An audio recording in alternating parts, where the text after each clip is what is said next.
Hello everyone, my name is Gube from the Hong Kong Polytechnic University.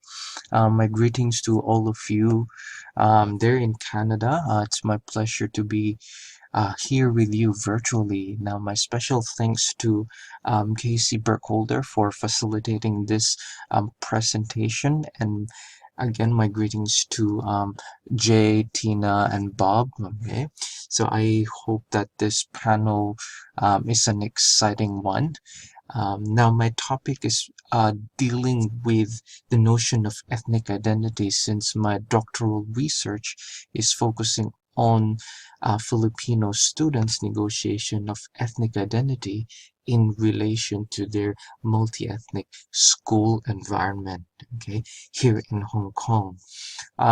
Now, this presentation is just one part of my doctoral dissertation that I completed just very recently. So what I'm trying to tackle here in this presentation is the kinds of identity positions that they negotiate in their multi-ethnic secondary school. So I start by giving you some of the theoretical perspectives that I used, and then I show you the four I positions or the identity positions that the Filipino students um, I interviewed that demonstrated throughout the research, and also the relationship of these I positions with their schooling environment. So in other words, it's based on 17 ethnographic interviews with Form 2 to Form 6 Filipino students in a multi-ethnic school here in Hong Kong.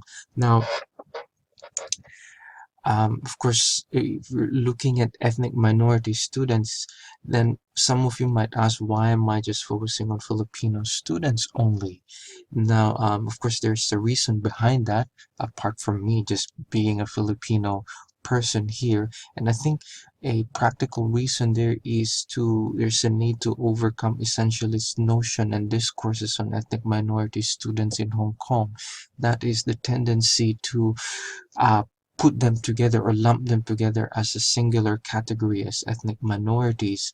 I think the research discourse has developed to a point where we really start to look at each ethnic minority group more deeply and their um, individual socio-cultural context, right? Because each ethnic minority group was different. Like Filipinos and have their own sociocultural practices at home and at school, and those are the things that they need to negotiate in order to come up with their different sorts of identities in Hong Kong. Um, so this is pretty much captured by my third point here. Each ethnic minority group creates and recreates identity meanings according to their respective socio-cultural environment. Okay, so in my research, I'm only focusing on the relationship between ethnic identity and their multi-ethnic schooling environment. By the way, just a note about their school. Their school is a multi-ethnic school with a visible population of Pakistani, Indians, and Nepalese, and also Filipino students. There are also some Indonesians, Thais, and minority of Chinese students, but mainly it's those four ethnic groups: Pakistanis, Indians, Nepalese, and Filipinos. Okay.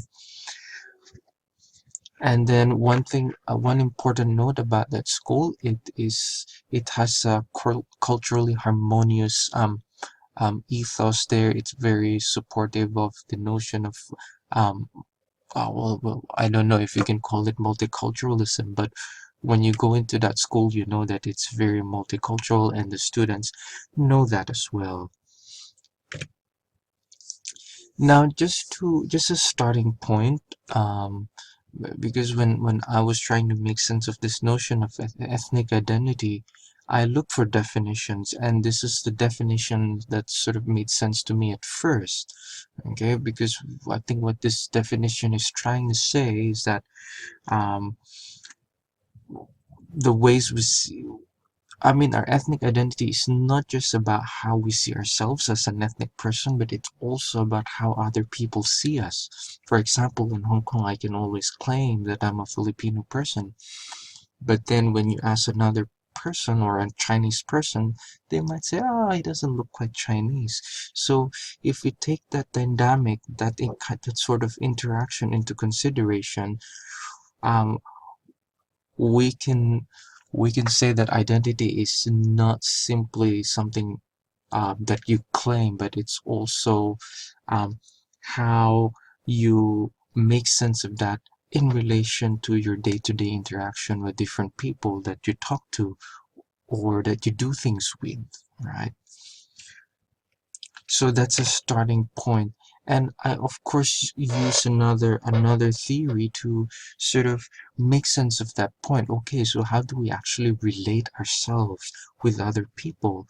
Because according to this theory, when we talk about ourselves, we talk about our internal qualities. Okay, like say I as a student, or I as a lazy student, or I as a hardworking person. So those are internal qualities about yourself, how you describe yourself. But once you start relating your own characteristics with other people, with other things, so those are external positions. So I as a classmate of Peter, I as a colleague of Tina. So those people are the external positions or the external domains within the dialogical self. Okay, so I have elaborated these notions in two separate manuscripts, in two separate papers that can be found in my reference list. Okay, so the argument basically is that those dialogical exchanges between the internal external positions are mediated by cultural tools or the communicative means in different school settings or multi-ethnic settings, as you interact with people from different ethnic groups, as you engage in different cultural practices. Now, to put this within a school context, I think it's important to remind us that that individuals interact with cultural tools, all right? The discourse, the kinds of messages that you interact with. It could be um, the things that you talk to with your friends, or the lessons in the school, or the kinds of materials that you read at school. And of course you also engage with day-to-day or everyday practices with your peers, or again with your teachers, that ultimately form social relationships in schools, all right, when you do things with your classmates. And those social relationships could also form different clusters within a social cultural environment.